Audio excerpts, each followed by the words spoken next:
y juntamente con Él nos resucitó y nos hizo sentar con Él en los lugares celestiales en Cristo Jesús, para mostrar en los siglos venideros las abundantes riquezas de su gracia en su bondad para con nosotros en Cristo Jesús.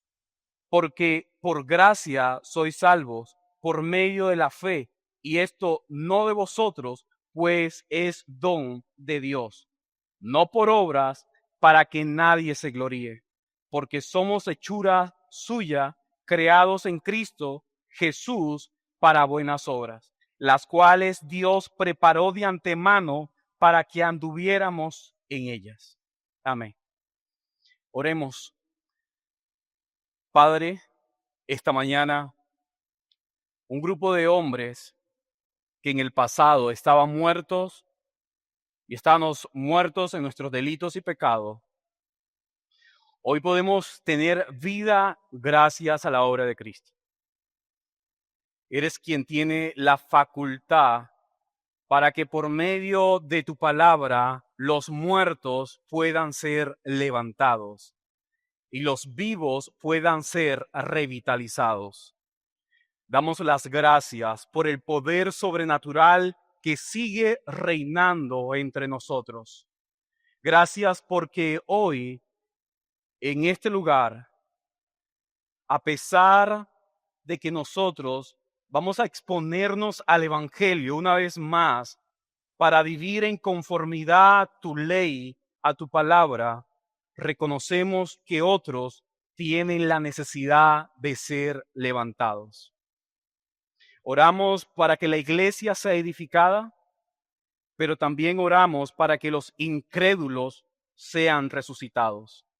Y de esta manera, cada uno de nosotros pueda adorar y exaltar tu bendito nombre. Amén.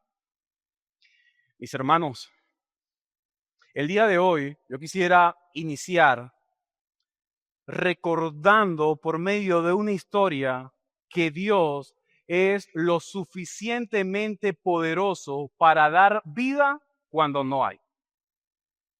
Hace muchos años atrás, un hombre que anunciaba el mensaje de un rey es llevado a un campo lleno de huesos y dice la historia que los huesos estaban secos en gran manera. Este rey se le acerca al mensajero y le pregunta, ¿vivirán estos huesos? Y el mensajero le contesta a su rey, Señor, solo tú lo sabes. El rey da la orden al mensajero de anunciar un mensaje y ¿sabes lo que ocurre? Los huesos comienzan a tener vida. Mis queridos hermanos, esta historia de Ezequiel 37, cuando la unificas con Efesios capítulo 6, es una historia profundamente reformada y bíblicamente rica. Imagínate por un momento un campo de guerra luego de la batalla. ¿Cómo está? Cuerpos sin vidas, polvo, miseria, soledad. No hay absolutamente nada. Así estaba el valle de Ezequiel 37. Y hoy en día la humanidad sin Cristo está de la misma manera, muerta espiritual. Y es muy probable que a lo largo del sermón tú puedas preguntarte personalmente e internamente si tú no eres uno de esos huesos secos y muertos. Porque el que estés en una iglesia local no significa que tengas vida. Pero sabes, mi querido hermano, cuando Dios dice al mensajero, habla y el Espíritu sopla sobre los huesos, este valle de huesos se convierte en un ejército vivo. Hermanos, esta historia me recuerda que el mensajero debe ser fiel al mensaje. Si el mensajero es fiel al mensaje, el mensaje es el soplo profético que Dios utiliza para levantar muertos. Simplemente medios. Dios habla y los muertos viven. Hermanos, desde Génesis capítulo 1, cuando Dios habla, todo se crea. Y dice la Escritura, y todo era bueno, bueno en gran manera.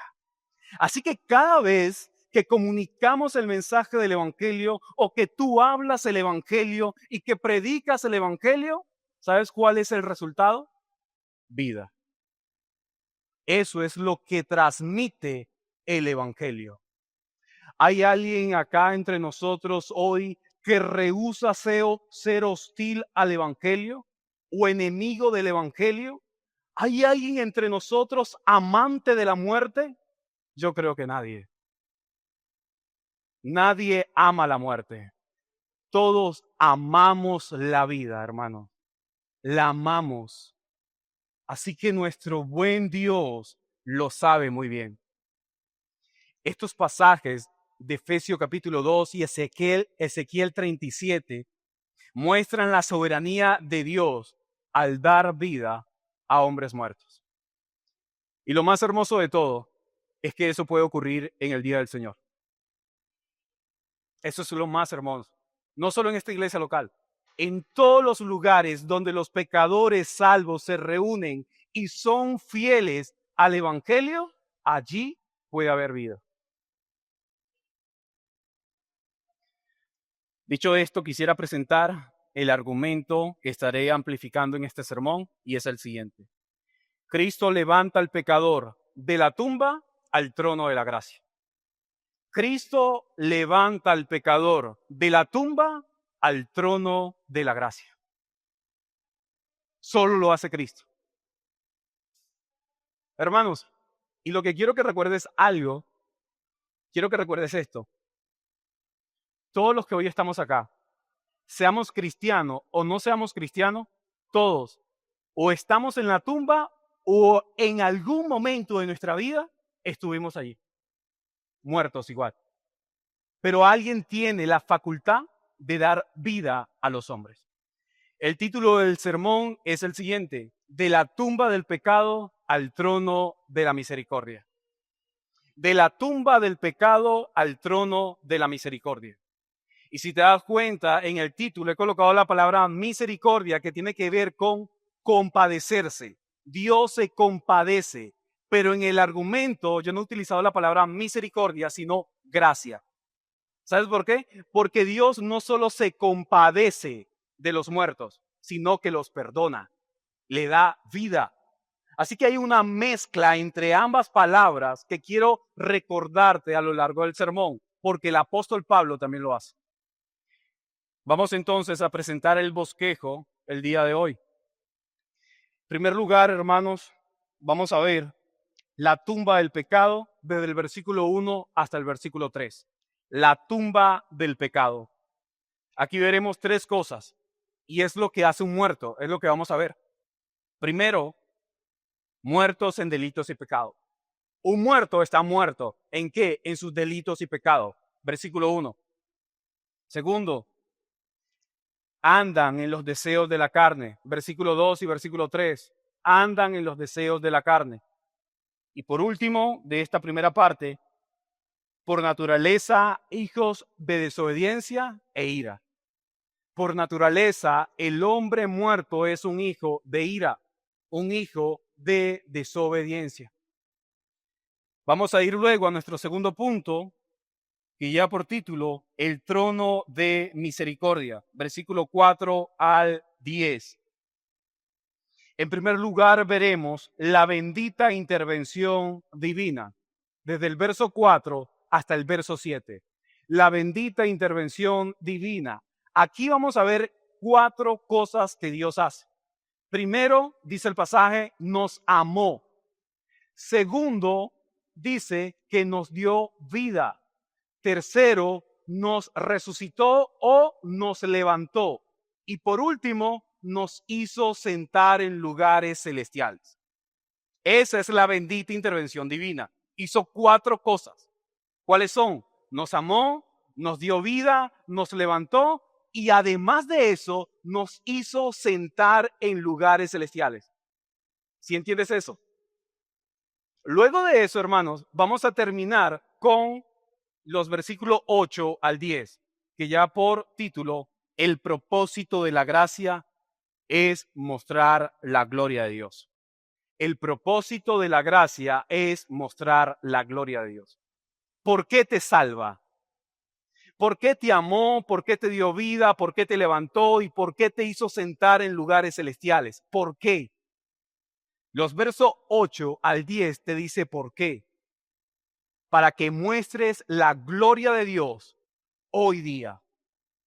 Y lo fascinante de esto es que dice la Escritura que Dios preparó de antemano buenas obras para que nosotros anduviéramos en ella.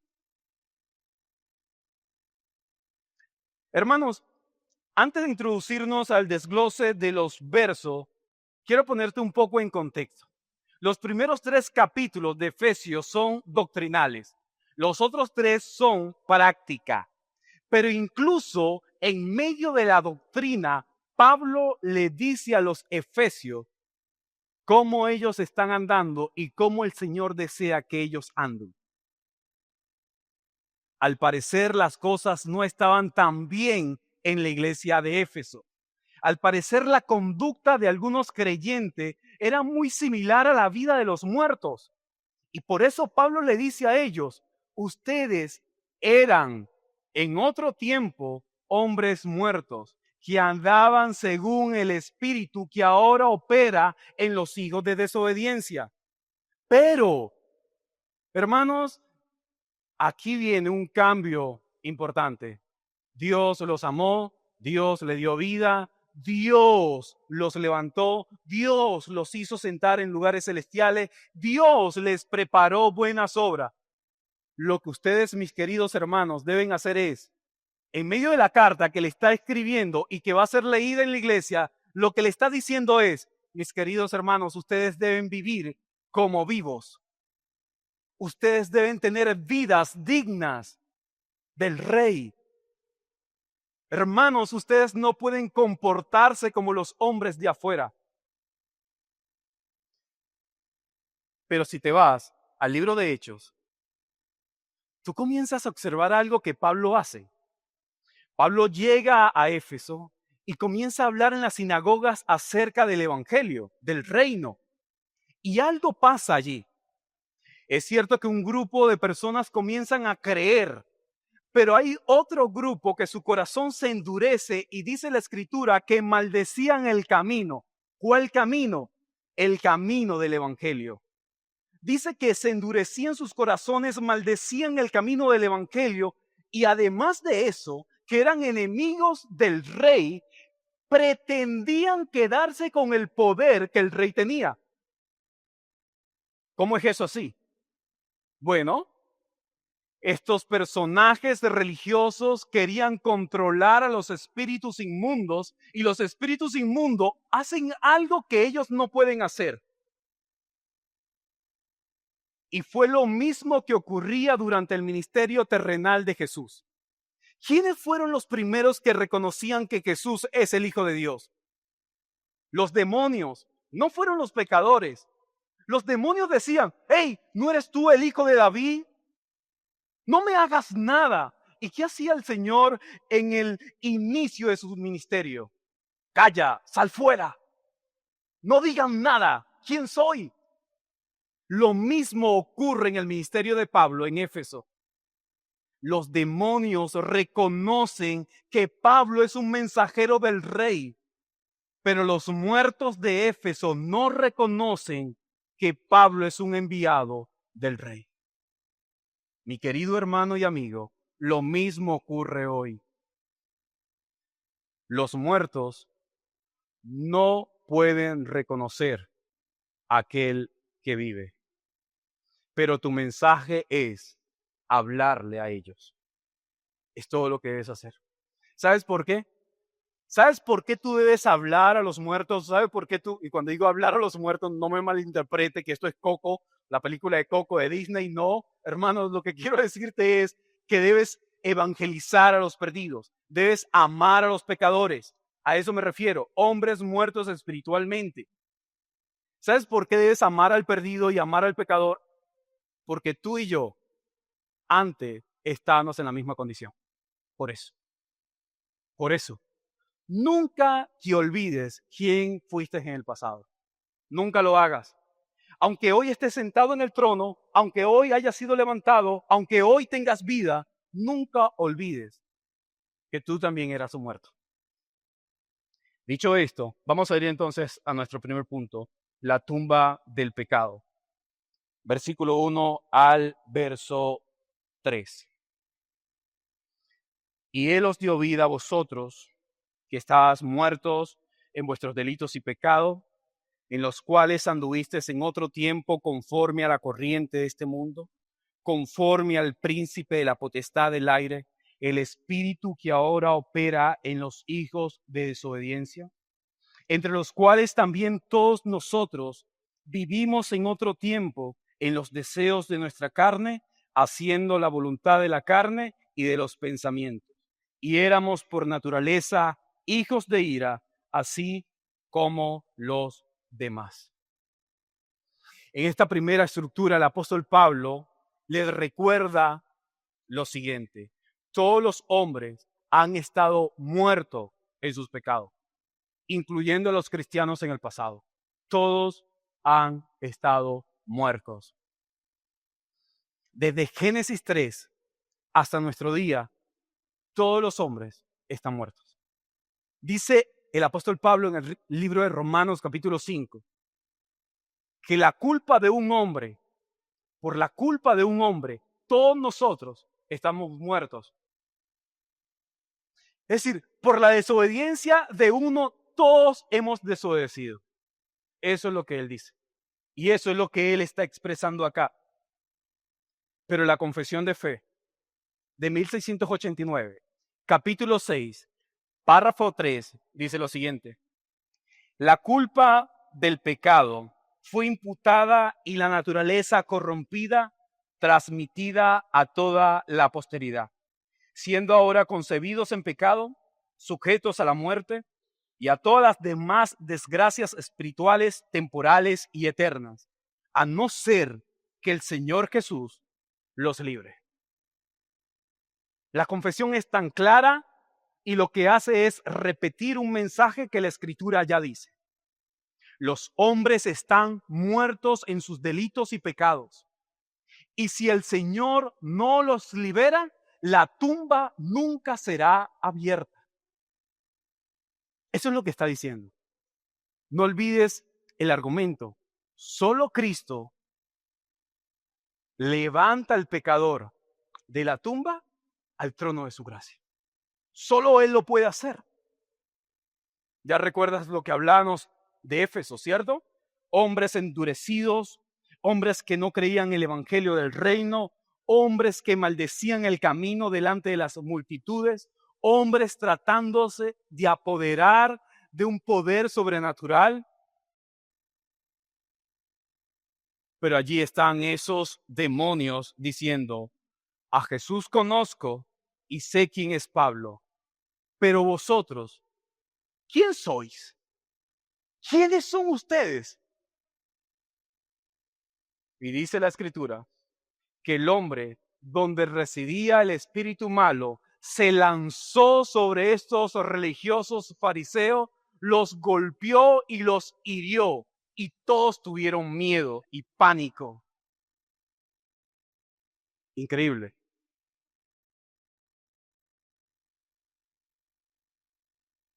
Hermanos, un médico puede tener medicina para sanar a un enfermo, pero un médico jamás levantará un muerto. Los hombres sin Cristo no están enfermos. Los hombres sin Cristo están muertos. Es diferente. El hombre sin Cristo no es que puede sobrevivir, puede respirar, puede tratar de hacer algo. No, el hombre no puede levantarse. El hombre sin él está muerto. Y fíjate cómo Pablo inicia el verso 1. Y él os dio vida a vosotros. Y aquí cambia toda la escena. Pablo dice, y él os dio vida a vosotros. Y ya. Después habla acerca de lo que eran en el pasado. Estábamos muertos en nuestros delitos y pecados. Éramos hijos de desobediencia, hijos de ira. Andábamos según el espíritu que opera en los hijos de desobediencia. ¿Sabes lo que Pablo está diciendo? Pablo está diciendo que en un momento determinado en el pasado, los cristianos estaban muertos y ellos tenían un rey, el espíritu o el príncipe de las tinieblas, Satanás, es el rey de los muertos. Yo no sé si has escuchado un poco la trama de Coco, pero dice que creo que el muchachito fue trasladado sin querer queriendo al reino de los muertos. ¿Ok? Y hasta ahí te lo dejo. El muchacho fue trasladado al reino de los muertos. Bueno, si quieres, para poder refrescarte un poco la memoria con respecto a la película, si la has visto. Tu vida y la mía fue trasladada al reino de los muertos y nadie pudo sacarnos de allí. Ni la tatarabuela, ni el abuelo, ni el familiar antiguo. Nadie de acá, ningún mortal pudo sacarnos de allí. Nadie. Todos los hombres estaban en ese lugar. Ahora, ¿cómo crees que se sentía? ¿Cómo crees que un muerto se siente? ¿Crees que se siente mal? Para nada. Un muerto no se siente mal. Está en su ambiente, en su naturaleza. Se deleita. Y si no ve cómo hacían fiestas en la película de Coco, los muertos celebrando la fiesta de los muertos, por cierto, estamos en octubre, ¿no? Y hay un día especial de los muertos también. Ya vas a ver a los muertos espiritualmente reuniéndose para celebrar ¿qué? El Día de los Muertos. Y sí, es cierto, es su día, porque espiritualmente no tienen a alguien vivo que los levante de la tumba y están así. Pero hermano, tú y yo también estábamos así. El punto acá es que tú y yo nunca debimos salir de la tumba. Tú y yo nos deleitábamos con los placeres de este mundo. Hermanos, nos deleitábamos con las cosas de este mundo. El príncipe de las tinieblas nos daba lo que nosotros queríamos. ¿Acaso no recuerdas cómo trató de seducir a Jesús, el rey de los vivos? ¿Lo recuerdas cómo fue tentado ofreciéndole cosas? ¿Y qué hacía Jesús? Los rechazaba, pero ¿por medio de qué? De la palabra. La escritura dice que la palabra de Dios es viva, es eficaz, es más cortante que toda espada de doble filo. Mi querido hermano, por muy enfermo que estés, la palabra es suficiente. ¿Sabes para qué? Para guardarte la vida. Solo cita la palabra, habla la palabra, canta la palabra, obedece la palabra. Es todo lo que debes hacer. ¿Quieres tener vida? ¿Quieres vivir como un vivo? Entonces, solo sé fiel a la palabra. ¿Sabes entonces por qué Pablo le está recordando esto a personas vivas? Porque en el verso 1, Pablo dice a los santos y fieles en Cristo. No recuerde, no, no te olvides, hermano, de que estas personas son santos y fieles. Recuérdalo. Ellos son santos y fieles. Pero los santos y fieles a veces pueden vivir como muertos. Pueden vivir como muertos. Y Pablo dice, no, no, no. No podemos hacer eso. No podemos vivir de esa manera. Hermanos, los muertos, recuérdalo, ellos no tienen vida. Sus almas están secas y vacías y a ellos no le importa el hedor de sus almas. A ellos no le importa afectar a otras personas. Imagínate por un momento, aquí en la iglesia el día de hoy, estamos reunidos para adorar al Señor, pero imagínate por un momento que cada uno de nosotros vaya al cementerio el sábado y que saque allí un muerto y se lo traiga acá, a este lugar. ¿Qué va a pasar? ¿Cómo te sentirías tú? Imagínate adorando al Señor allí con un muerto ahí sentado, sus huesos allí caídos, sus ropas todas destrozadas, no tiene carne por el tiempo y todos están allí. ¿Te sentirías a gusto, feliz? No. Hermanos, el día de hoy vamos a celebrar la Cena del Señor. Es un sacramento honorable y digno del Rey. Nuestro Dios hoy invita a vivos a celebrar la Cena del Señor. Imagínate un muerto celebrando un sacramento del Rey.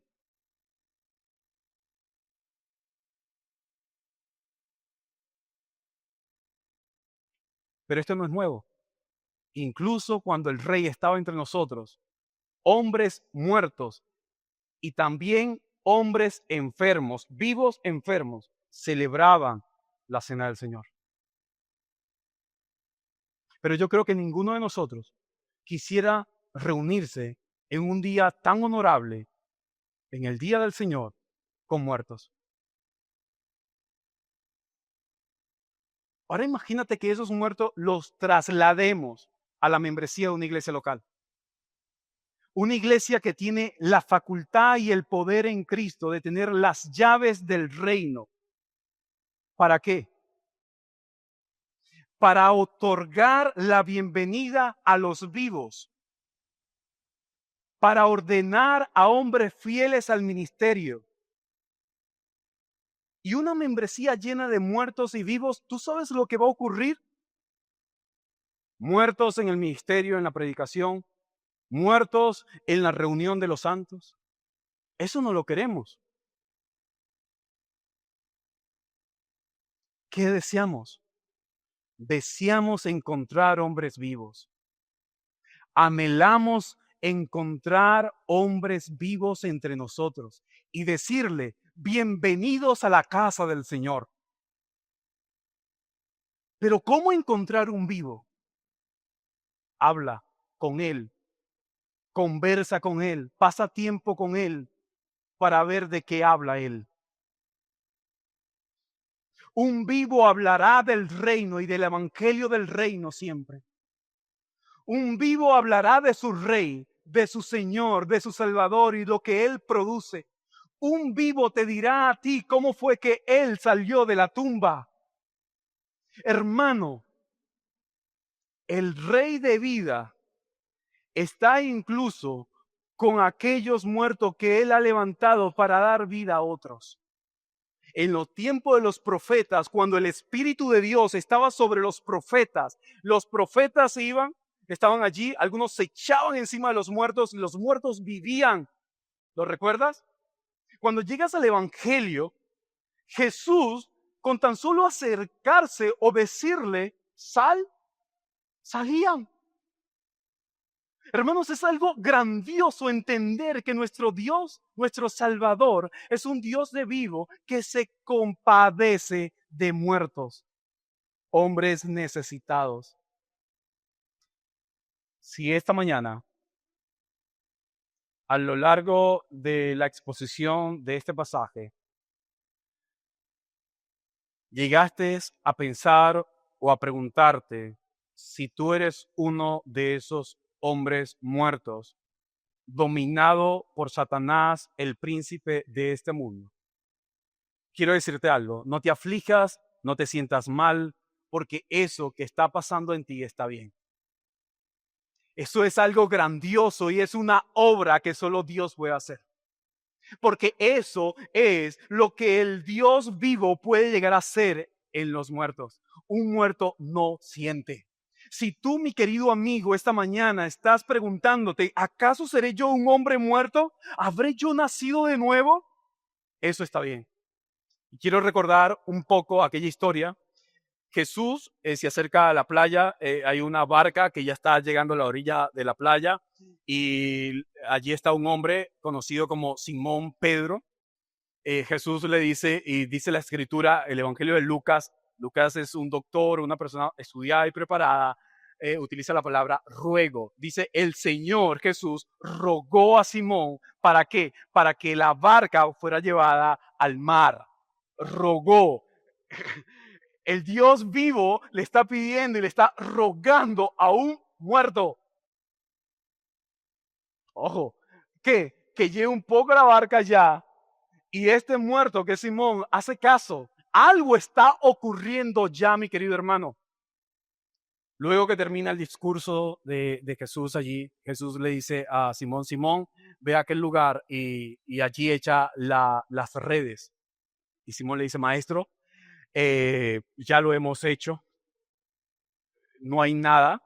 Simón ve a ese lugar y echa las redes. Está Simón todo incrédulo, recuerda, no es creyente, no ama a Cristo, no ama el Evangelio. Jesús apenas se está presentando a él, va a ese lugar, echa las redes y cuando comienzan a sacarla, dice, ¿qué es esto? ¿Qué ocurre? Vengan, llama a otras barcas y comienzan a llenar las barcas de peces. Y dice la escritura, Lucas en el capítulo 5 dice que las barcas comenzaron a hundirse, mi querido hermano. Pero ¿sabes lo que más me fascina de toda esta historia? No es que las barcas se llenaron de peces, no.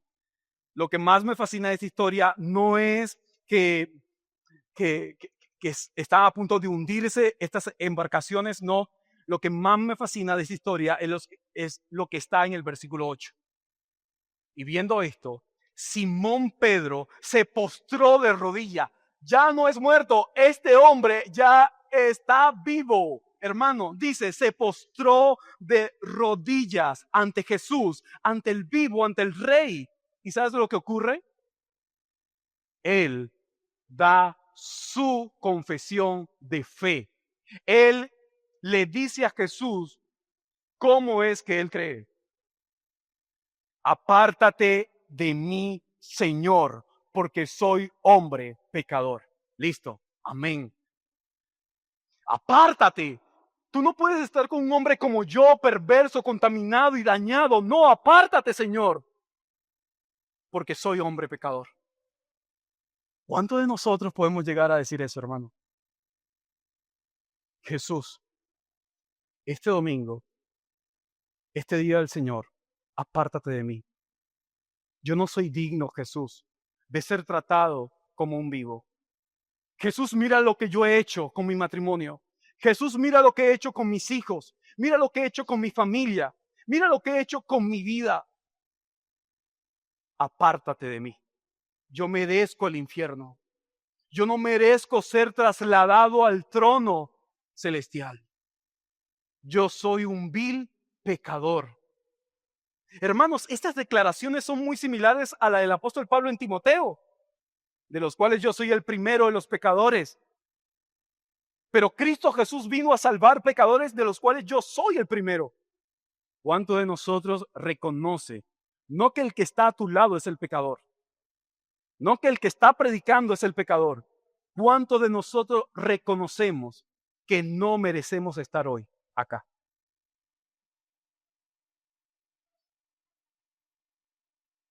¿Quién puede llegar a hacer eso?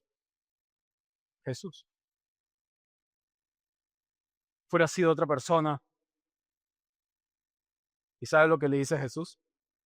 Jesús, todas las veces que te quieras montar en mi barca, la barca es gratuita. Mientras me la llenes de peces, siempre estará disponible para ti. Eso no lo hizo Simón. Muchas personas hoy solo están interesados en lo que Jesús puede darle económicamente, materialmente, pero no desean lo que Jesús puede darle espiritualmente. Ahora nos preguntamos, ¿qué hace un alma muerta? ¿Cuál es el destino eterno de un muerto? Dice la Escritura, andan conforme a la corriente de este mundo, conforme al príncipe de la potestad del aire, el espíritu que ahora opera en los hijos de desobediencia, viviendo en los deseos de la carne, haciendo la voluntad de la carne y de los pensamientos, siendo por naturaleza hijos de ira. ¿Sabes? Los muertos están sepultados en sus propios pecados. Una persona sin Cristo está muerta en sus propios pecados. Ama sus pecados. Se deleita en sus pecados. ¿Recuerda cuando decíamos, cómo se sentiría un muerto con otros muertos? Se siente bien, se siente cómodo. Están bien, hermano. ¿Recuerdas el Evangelio de Juan? A los suyos vino y los suyos le rechazaron. La luz que alumbra a todo hombre estuvo entre nosotros y ellos amaron más las tinieblas que la luz. Hermanos, los incrédulos no aman el Evangelio, no aman a Jesús. Y tú y yo tampoco amábamos a Jesús. No disfrutamos a Jesús. No queríamos relación con Jesús. Esa es la realidad. Pero Él nos salvó. Y ahora, ¿sabes lo que nos dice a nosotros? Disfrútame. Un jardín sin jardinero, ¿qué va a pasar? ¿Cómo crees que estará? ¿Lleno de maleza? ¿De animales? ¿No habrá fruto? ¿Todo desordenado? Así está la vida del hombre sin Cristo. El hombre es como un jardín lleno de maleza. Necesita un jardinero que comience a labrar la tierra, a cultivar la tierra para que este jardín florezca. Eso solo lo puede hacer Jesús. Pero hermano, a ti, que Jesús te ha dado vida y que te ha levantado entre los muertos, no vivas como un muerto. Hermano, tú no puedes vivir como las personas incrédulas del mundo. Hay cristianos hoy día que están viviendo y se deleitan como se deleitan las personas sin Cristo. Y no puede ser así. No puede ser así. Thomas Watson dijo, el pecador no yace dormido en la gracia, sino sepultado en su corrupción. Ahora quiero decirte a ti el por qué tú no puedes vivir como un muerto. Vamos a ir a la segunda parte. Versículo 4 hasta el verso 10. El trono de misericordia. Pero Dios, que es rico en misericordia, por su gran amor con que nos amó, aun estando nosotros muertos en pecados, nos dio vida juntamente con Cristo. Por gracia sois salvos. Y juntamente con Él nos resucitó y nos hizo sentar con Él en lugares celestiales en Cristo Jesús, para mostrar en los siglos venideros las abundantes riquezas de su gracia en su bondad para con nosotros en Cristo Jesús. Porque por gracia sois salvos por medio de la fe. Y esto no de vosotros, pues es don de Dios, no por obras, para que nadie se gloríe. Porque somos hechura suya, creados en Cristo Jesús, para buenas obras, las cuales Dios preparó de antemano para que anduviéramos en ellas. La segunda estructura, el autor muestra que el alma muerta del pecador puede escuchar la voz de Dios. Eso es lo que está diciendo. Un alma muerta puede escuchar la voz del Señor. Esta mañana nosotros podemos llegar incluso a decir, oh alma muerta, oye el Evangelio. Oh alma muerta, reacciona al Evangelio. Es lo que cualquiera de nosotros puede llegar a decir. Despierta, alma. Oh alma mía, despierta ante el mensaje del Rey.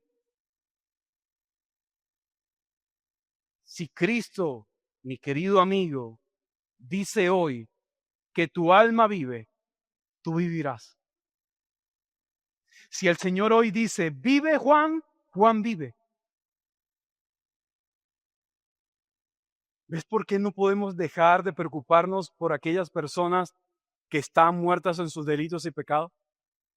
Porque no sabemos, mi querido hermano, cuándo esta persona será levantada de la tumba. Hoy día hay muchos muertos que le pertenecen al Señor. Puede ser mi papá, puede ser tu hermano de sangre, puede ser tu tío, puede ser tu enemigo, puede ser cualquier persona religiosa. Nosotros no sabemos cuáles de tantos muertos resucitarán. Pero lo que sí sabemos es que si el Señor no ha venido por nosotros, es porque muchas tumbas tienen que abrirse. Mi querido hermano, el Señor vendrá cuando los elegidos estén ya completados. Si el Señor no viene hoy, esta mañana, ¿sabes cuál debe ser nuestra preocupación?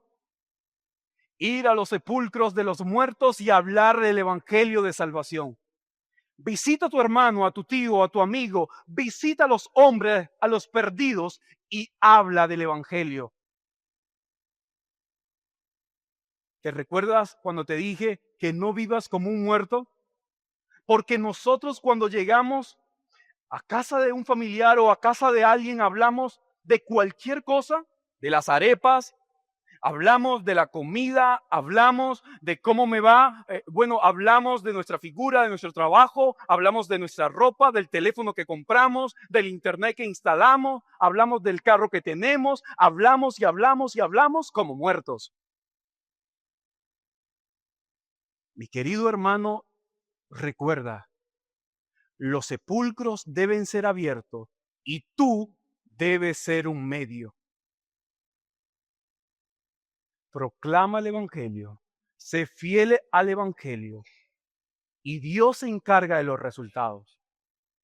Es todo lo que debes hacer. Quizás tú digas, bueno, pero es que yo no sé mucho de teología, yo no sé mucho acerca de esto. ¿Qué es lo que Dios te ha dado? Comencemos por ahí. ¿Qué Dios te ha dado? Hijos, háblale de Cristo. No inventes tanto en ir, no sé, a una plaza o ir como misionero a un sitio. No, tú eres un misionero en tu hogar. Queremos salvar el mundo y nuestra familia se está perdiendo en el infierno. Queremos salvar una iglesia y revitalizarla, reformarla, pero nosotros nos estamos consumiendo. Mis queridos hermanos, ¿te das cuenta cómo el apóstol Pablo inicia este versículo que es impactante, el verso 4? Alguien le llamó, si no me equivoco, algo así como el pero más grandioso de la Escritura. Es el pero, hermanos, más único, increíble. ¿Sabes por qué? Porque cambia todo el curso. ¿Recuerdas cómo Pablo comenzó hablando? Y él os dio vida a vosotros. Pero luego se paró y cambió todo y empezó a hablar acerca de cómo éramos nosotros en el pasado, que estábamos muertos, éramos hijos de ira, hijos de desobediencia. Y cualquiera diría, ¿qué le pasó a Pablo? Pablo comenzó a hablar de algo y se olvidó. Lo hice el propósito. Hermanos, Pablo tiene un corazón apasionado. ¿Sabes por qué? Por los perdidos. Pablo tiene un corazón misionero para alcanzar a los hombres con el evangelio de Dios. Y es aquí donde este gran misionero, donde este gran predicador, este gran hombre de Dios, dice, pero Dios, no yo, no fueron los viajes de Pablo, Pero Dios, que es rico en misericordia, por su gran amor con que nos amó. Amigo mío, Dios es un Dios que es cierto, es un Dios de vivo, pero ama a los muertos. Sí, escuchaste bien. Dios es un Dios vivo que ama a los muertos. Y por amar a los muertos es que Él da lo que el muerto no tiene, vida. Él es rico en misericordia por su gran amor con que nos amó. Fíjate el verso 5, aún estando muertos en pecados. Versículo 1, ¿qué dice? Estábamos muertos en vuestros delitos y pecados. Querido amigo, si tú estás muerto en tus delitos y pecados, hoy Dios ama a los muertos, incluso en la condición de muerto. Él es rico en misericordia. Y Pablo es intencional a decir rico, una persona rica es una persona que tiene tanto que no le pesa dar algo a alguien que no tiene. Y nuestro Dios es tan, pero tan rico en algo particular. ¿En qué? Misericordia. ¿Recuerda lo que es la misericordia? Compadecerse. Dios se compadece de un matrimonio destruido. Dios se compadece de hijos rebeldes. Dios se compadece de mujeres impías, de hombres incrédulos, de naciones mundanas. Dios se compadece.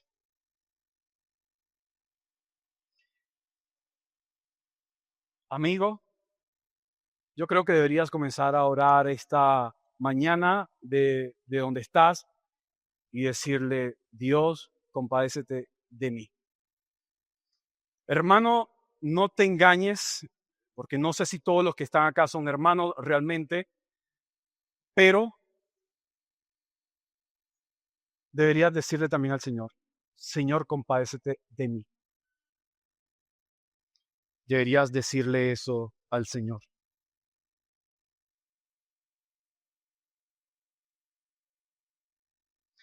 Esta bendita intervención de Dios lo que hace es abrir la tumba y trasladar a los muertos a un lugar seguro. ¿Sabes por qué? Porque una persona que vive ya no puede estar en una tumba. Un vivo, una persona que ha resucitado, debe estar entre vivos. Y lo más asombroso de todo es que Dios, que nos ama estando muerto, que nos da vida, que nos levanta o nos resucita, Él sabe que un vivo que antes era muerto no puede seguir en la tumba y por eso Él nos traslada al trono celestial. Por eso lo hace. Ustedes no pueden seguir ahí. Ustedes no pueden vivir así. ¿Sabes por qué? Porque el Señor les ha dado vida. No pueden estar de esa forma. ¿Recuerdas cuando Jesús está cerca de la tumba de su amigo? Todos están llorando, todos están angustiados y Jesús dice, sal Lázaro, sal fuera. ¿Por qué? Porque un vivo no puede seguir estando en la tumba. Sal fuera, Lázaro. ¿Y sabes lo que ocurre?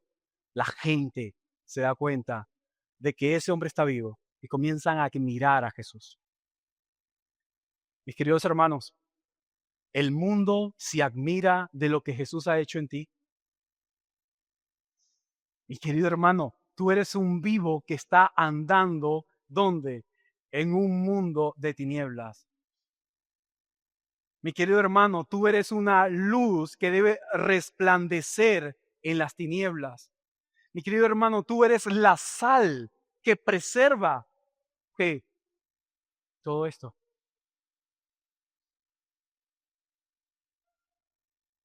El Señor nos recuerda a nosotros, al final del capítulo 1 de Efesios, que el poder que operó en Él y todas las cosas que se han sujetado a la cabeza, les ha sido dado, entregado ¿a quién? A la iglesia. La iglesia tiene el poder. ¿Para qué? Para dar esperanza, hermano, a los perdidos. Tenemos un poder único. Nuestro trabajo es el trabajo de un vivo. Dar gracia.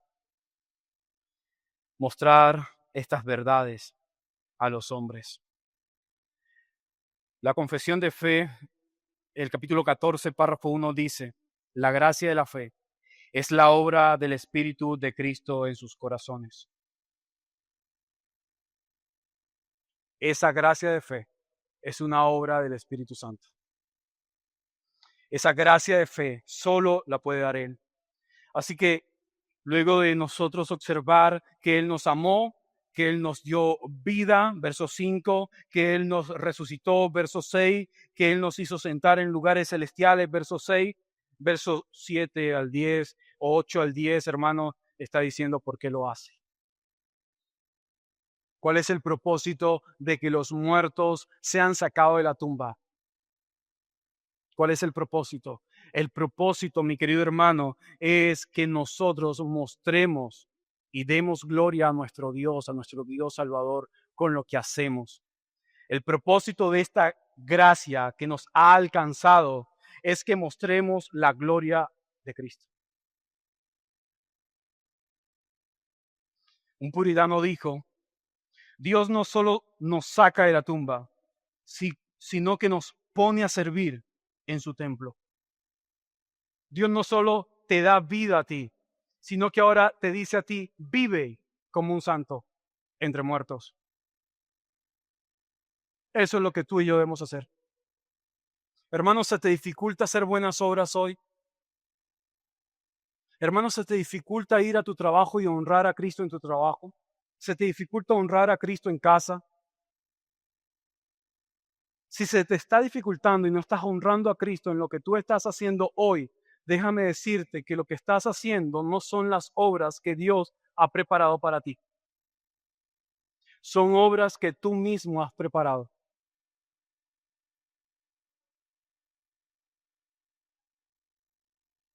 Mis queridos hermanos,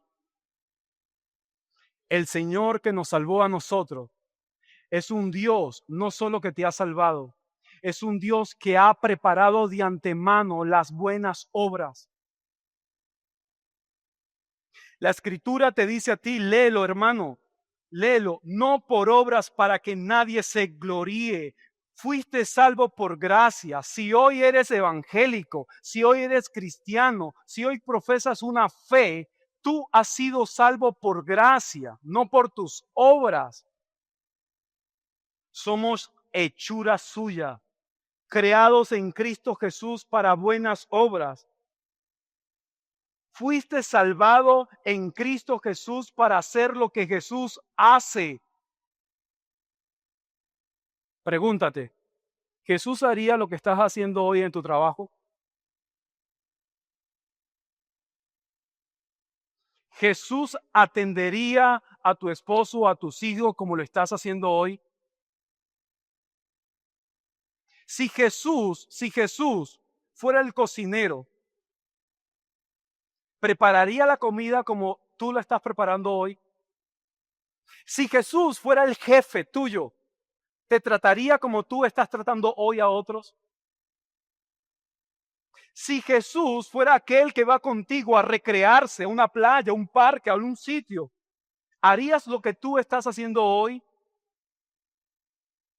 Si Jesús hoy lo vieras físicamente, ¿tendrías esas amistades que tienes hoy? Si Jesús estuviera hoy entre nosotros con un teléfono inteligente como este, ¿publicaría lo que tú publicas hoy?